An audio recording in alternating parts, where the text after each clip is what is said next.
Hello everyone and welcome to jQuery lessons on Codecademy. So in the last lesson, well, it's not really part of this series, but in the last video we finished AngularJS, and before that we finished HTML and CSS before that series. So today we're going to be doing jQuery, which is again based on HTML, CSS, and also again I think JavaScript. And yeah, it's definitely based on JavaScript actually.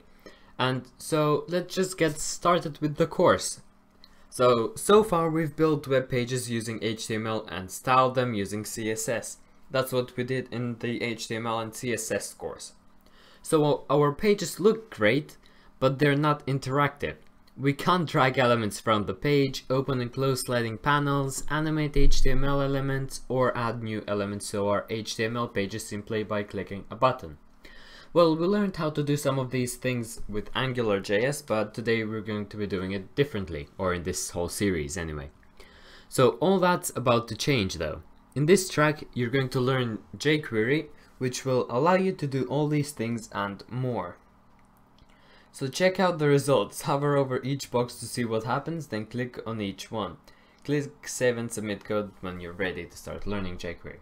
So as you can see, when we hover over one, it gets bigger on the top, and when we click one it disappears, and we can't make them reappear for now, and we will see how that's done in this course, or how we can do it. So let's start.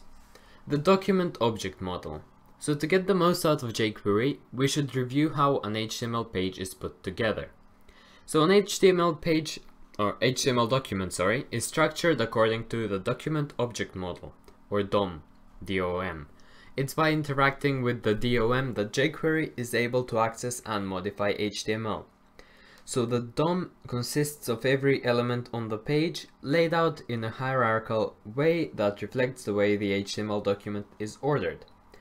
So remember how we could think of the HTML document as a tree? We learned that in HTML and CSS. So if you didn't watch that series, then I would strongly recommend that you do, so that you know what's at least going on to an extent.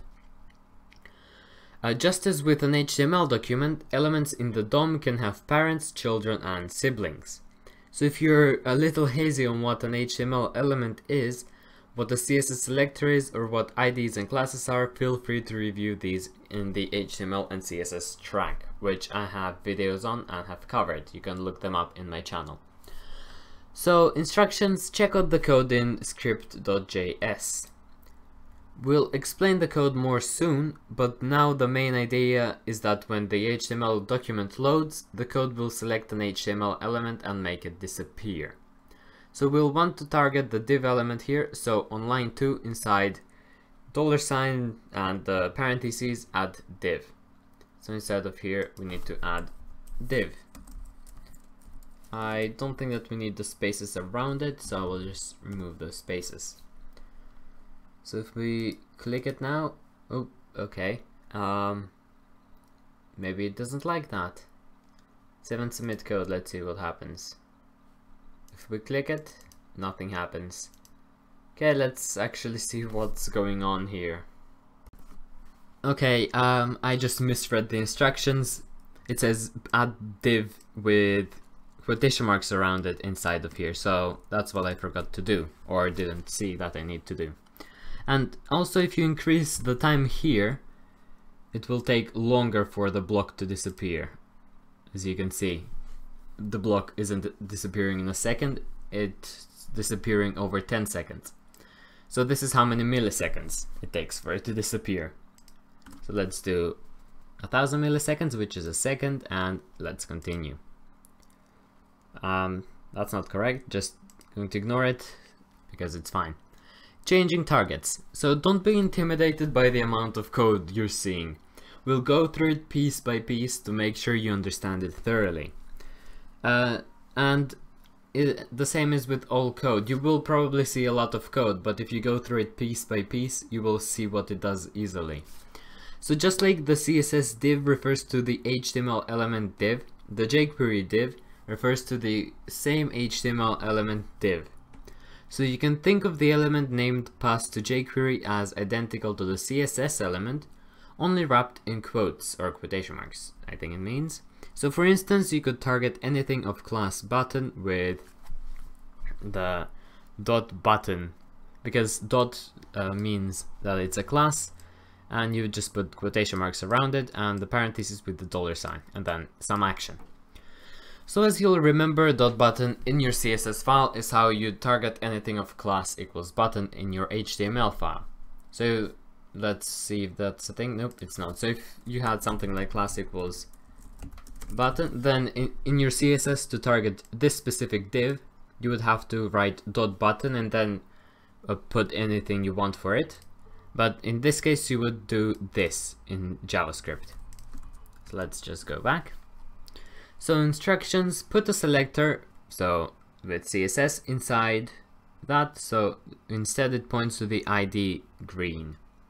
That's pound green, which just means that it's an ID. So IDs are similar to classes, kind of. You can also watch my lesson on HTML and CSS about that. But just for now, treat it as if it's the same as a class, but it's an ID, it's slightly different. So we have green there, and now instead of red, we want it to target the green one. So we put pound symbol and green. Oops, that is not the pound symbol. There we go. And as you can see, now the green one disappeared. Save and submit, and we're good to go. So what is jQuery? I was expecting this to be the first thing, but it's the last. Oh well. jQuery is a library or set of helpful add-ons to the JavaScript programming language. It may seem counterintuitive to learn how to use a library before learning the actual language, but there are a few good reasons for this. It takes a while to become comfortable with JavaScript. I have actually had a whole course from Codecademy on my channel about JavaScript, so you can also look at that, which might help you with this as well. But let's just continue reading. And it's trickier to manipulate HTML elements directly with JavaScript than with jQuery. So in order to help you build awesome websites faster, we're starting you off with jQuery. jQuery also provides a simple interface for the underlying JavaScript. It's easier for many users to learn jQuery first, then dive into nitty-gritty JavaScript details later. Because here you already have the libraries and it's much easier, as it said before. If you're given something that you don't have to write yourself, then more things come much easier. So jQuery is much better at giving you immediate visual results than regular JavaScript. By the end of this lesson, you'll have built your own interactive button. And this lesson isn't that long either. So instructions on the script.js, so in here, add the missing pieces on line 2, so that your jQuery calls fade out on the div with the ID not ready. Okay, and oh, the ID is not ready. So ID is a pound symbol, not ready. Let's see, save and submit, and it disappears because we are definitely ready to move on in the next lesson. So this has been the first lesson in this series. Tell me what you think of it so far. Tell me what you would like me to do in the next series after jQuery. It says that this is a 3-hour series or course, so it's longer than the previous one, but not as long as Python or some of the other that we've done. So if you guys enjoyed this lesson, then please give me a like, share and subscribe.